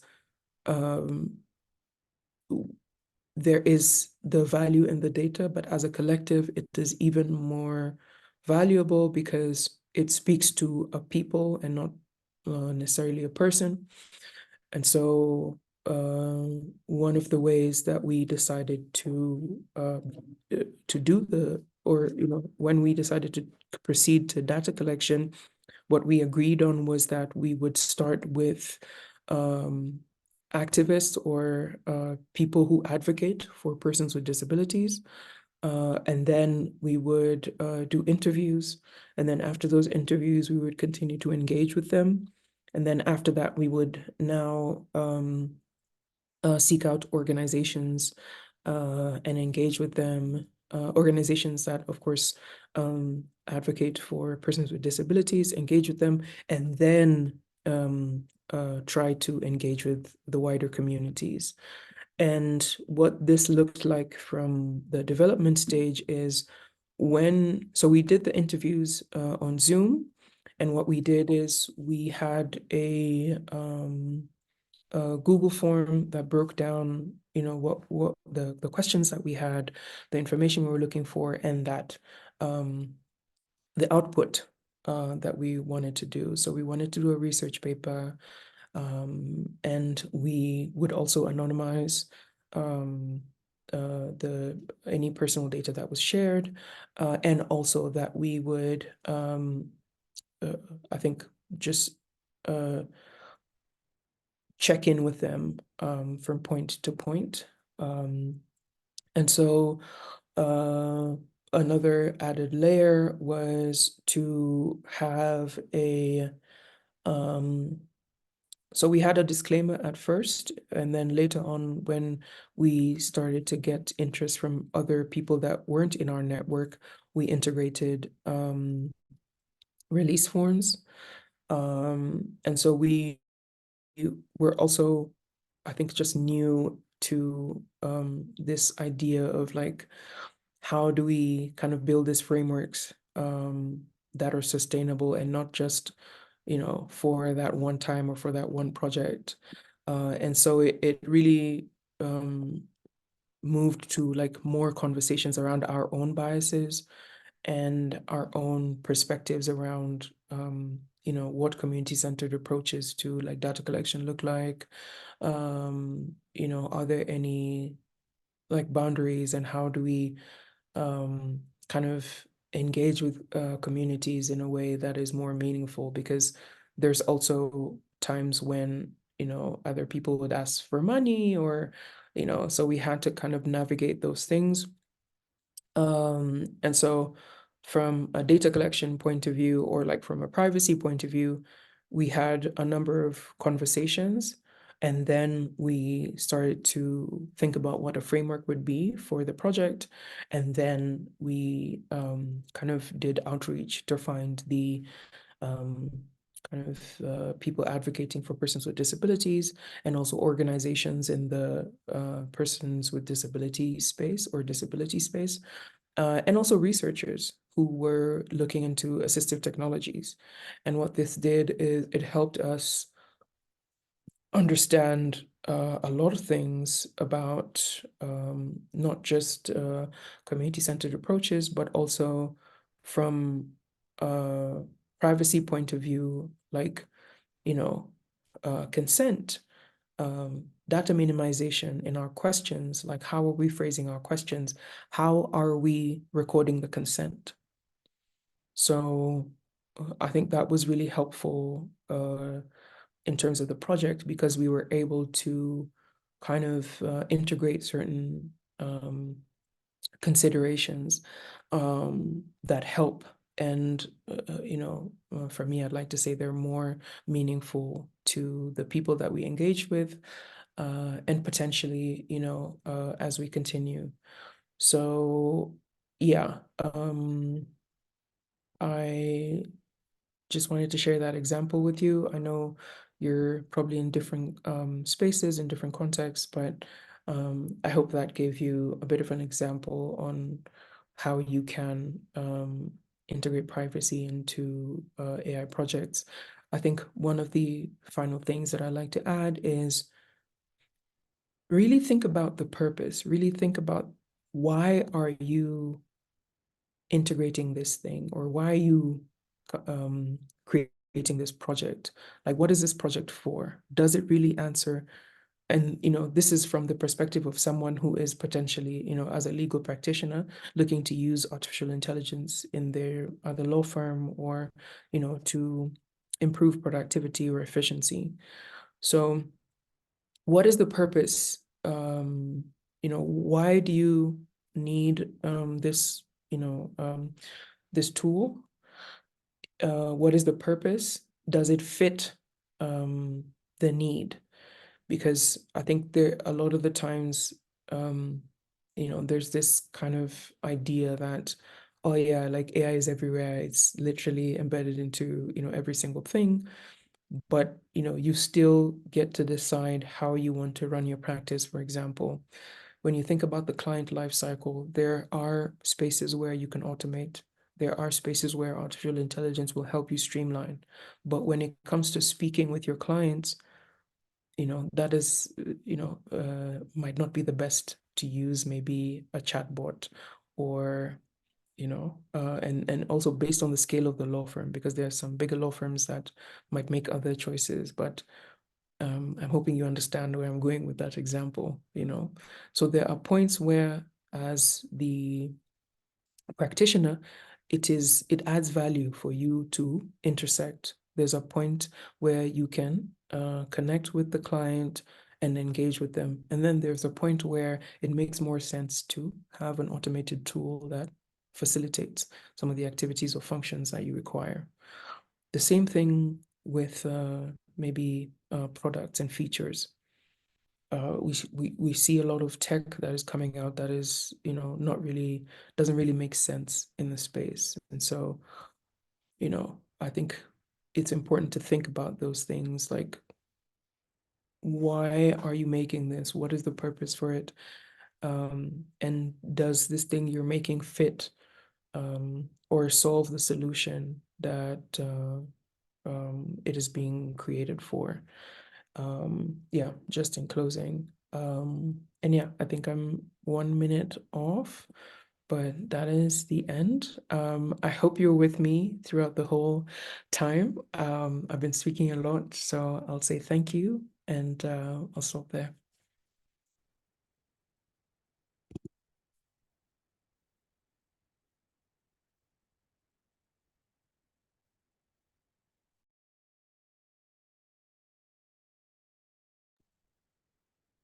Hello. Yes, thank you very much, Ms. Suzanne. We appreciate your intellectual contribution to our knowledge assets today. Hello, sorry, can you hear me, please? Yes. Okay. Yes, thank you very much. We appreciate you. And on behalf of the participants, the Pan-African Center for AI Ethics itself, I am saying thank you very much, and we hope you heed our call next to call you. But before then, I would like to open the floor now for questions, and we'll be glad if you can take on a few questions before we close the session today. So please, if you have any questions, kindly signify. You can raise your hands or drop same in the chat box for Ms. Susan to attend to. So any questions, please? Or it could be a comment, remark, we may want to discuss a few things with her. Please let's have it. Get your All right. understanding. Thank you.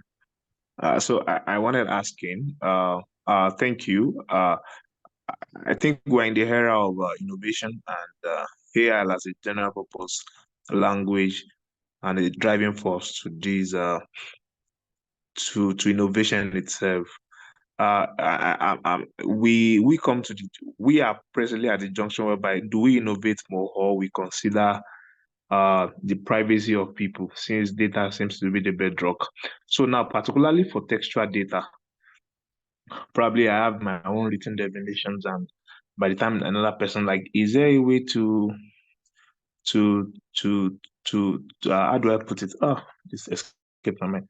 So I was thinking on the textual data, because I could see on an audio data, if I should say something, you can be able to probably reference that, okay, this is the person that said this thing. But oftentimes definitions can be tweaked. And is there a way to privatize information, particularly on textual? Sorry, I had a flow of thought, but I think I'm currently missing it. Maybe when I put myself together, yeah, I will ask the question again. No worries. I've put my LinkedIn on the chat, and Faith, I've responded to your comment, which I think is really interesting. Yeah, digital accessibility and assistive technologies, like, overall, I think it's a growing area.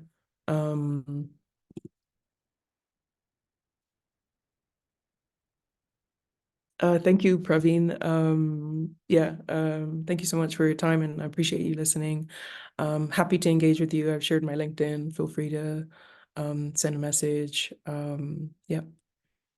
Sorry, Susan, I had a question. Yes. My question is a bit more legally inclined.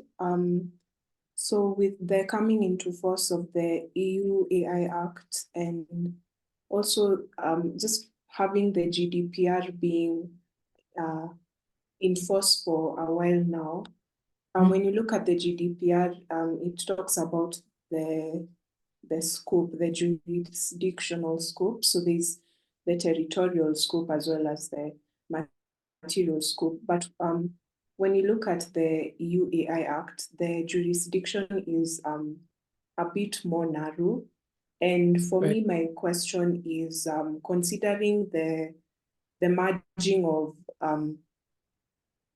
data and AI, which I mean that they're definitely related. Do you see any ambiguities between the two acts? I think it's early, like it's so early, like it's so early to say. Also because we don't have, okay, aside from China maybe, but I don't know that we're trying to really pick from China. We don't really have that many references or best practices, right? But there is definitely a distinction between data governance and AI governance, specifically because artificial intelligence has a heavy technical aspect. And so I think the data governance frameworks for sure will underpin the AI governance frameworks when it comes to the AI Act and how it maybe intersects with the GDPR. I think especially when, you mentioned jurisdiction, I think because of the complexities of, for example, compute power, GPUs, the general processing units, the chips, like it is a global conversation in the sense that the chip that is going to, the NVIDIA chip is probably being manufactured in Taiwan and it's going to be used in the US. And the data center that is housing the information for Meta is probably in Germany, right? And so you will find that for now, the data protection or the data governance frameworks are what will build the AI governance frameworks, specifically when it comes to the jurisdiction, because you would find that in terms of liability or culpability, it will hinge on certain things. So I think the ambiguity comes in definitely because it is still new. And even when, like if you look at the US, if you look at the UK, we don't have anything to go by per se. And it's almost like, the Brussels effect. Europe started the GDPR and then that, kind of acted as a catalyst for other countries to establish or, pass data protection laws. And so, in this case, they weren't the first because we had UNESCO, OECD, but we definitely had the conversation around regulation. They were just maybe the first in terms of an actual act around artificial intelligence. But even for them, if you were watching the proceedings of how the discussions were happening and the act came into force, it was not like at some point they were not of one voice. And this was on the definition of artificial intelligence, right? And there are a number of moving parts, specifically because of emerging technologies. And so I think we're still waiting to see. But I believe that the ambiguities will be mitigated by the data protection frameworks that are existing because they are the strongest way, especially in terms of, so we have data protection and then we also have movement in the intellectual property space. We have the US Copyright Office thinking about, for example, can you copyright generative AI, output, right? They're saying that you require a human element. We have case law that is speaking to the use of copyrighted work in AI training data, right? So these things are helping to kind of mitigate this ambiguity that is there. And I think for a reason, because I don't know that people want to be very quick to be prescriptive because the space is rapidly evolving. And so, some things are still kind of being fine-tuned. So yeah, I know I've gone like everywhere, but I hope I've at least responded. You have. Thank you.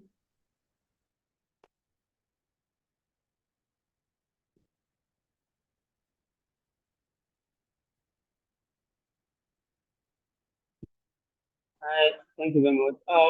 Please, do we have any other question, any more questions for our speaker to take on before we finally move on? Okay, so I guess there are no questions then. So in the absence of, okay, there's a question popping up in the chat box. The question just popped up. I'm seeing, I'm seeing Ibrahim Msangi is saying thank you for the informative session regarding the experience of Kenyan Data Protection Commission campaign on awareness to the public. What was the feedback and experience? I would say it is positive, but there's still quite a bit to be done. So what we have currently, and I don't know if you're Kenyan or not, but we had it is an initiative of Amnesty International. It's called Linda Data, and it's essentially they're trying to improve awareness around digital rights in Kenya, and they had a campaign where they asked Kenyan youth to create a slang word for data, or a Kiswahili word for data, which was really interesting. And so that's a really kind of innovative way of trying to build awareness around data protection. We also have various civil society organizations such as Kictonet, which has a cyber hygiene campaign where they put out content around, of course, cyber hygiene, but they also talk about data protection from time to time. And I believe that the Kenyan ODPC is continuing to build awareness around data protection. So it is progressive.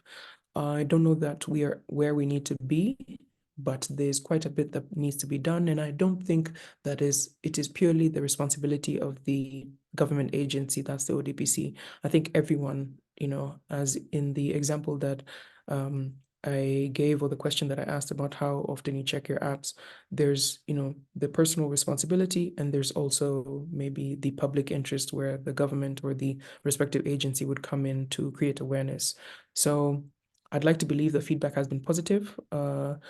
As of 2022, I believe, there was a study, I don't remember what the company was, but they said that only 40% of Kenyans care about data protection. Maybe I can check that, or you can check that as well, and see whether the number has gone up. But in my experience, because I've engaged with the regulator, I've engaged with certain members of civil society, and also just everyday citizens, specifically with the kind of recent protests that have been happening. A lot more people are going online to look for information, to learn about their rights, to learn about the laws, to learn about civic engagement. And yeah, I think overall, there's an increased kind of awareness, or not just around data protection, but also around public participation, various legislations that are out and that are coming in. Yeah. Oh, also, and not to forget WorldCoin, which was also very public, and everyone was talking about it.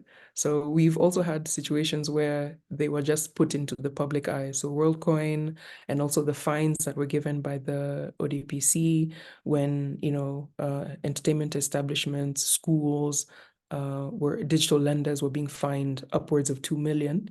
That definitely was on social media, was in the news, and to an extent that is some type of awareness. Yeah.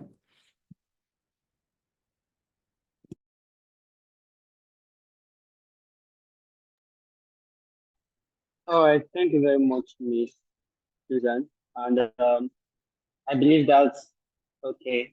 Ibrahim has just positively reacted to that. So I believe it answers solve his question. Please, we would like to move on to the announcement now. And hi, Rhett, please, are you available? And will you kindly proceed with the announcement? Hi, can I ask first if we can all hear me?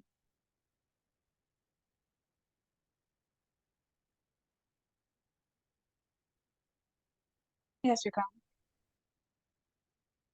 Okay, thank you.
Oh my goodness, someone just informed me that I was muted. Where, Luis, please help me out. Where did I end so that I can continue? I didn't hear much of Yeah, this, but I think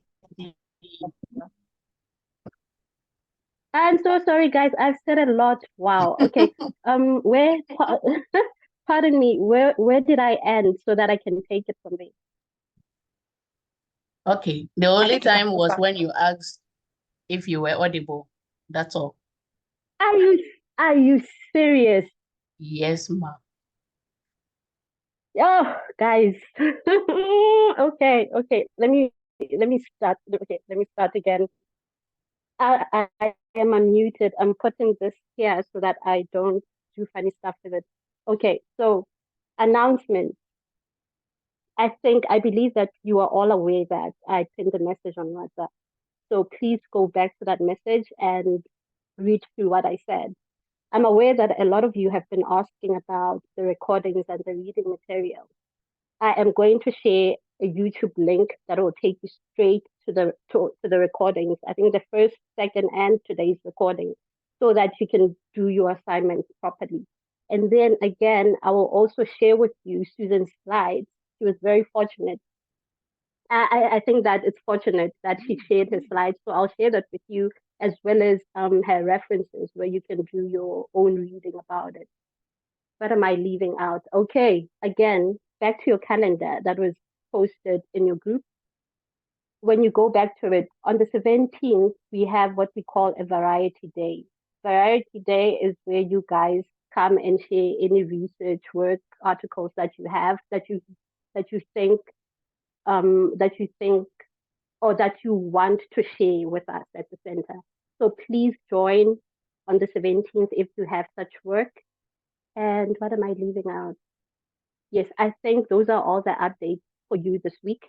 And may I please just ask, oh yes. Where do you submit your assignments? Please submit them to Ed Louise. I will give her the floor now to just shortly explain whether it's via WhatsApp or whether it's via her email. So Ed Louise, please take the floor to share more details.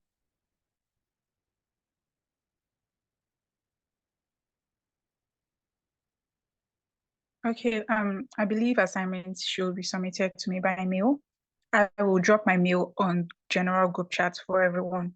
so I can submit the assignments. Please, when you're submitting assignments, make sure that you include your admission number so that we're able to identify who you are and make necessary recordings on that.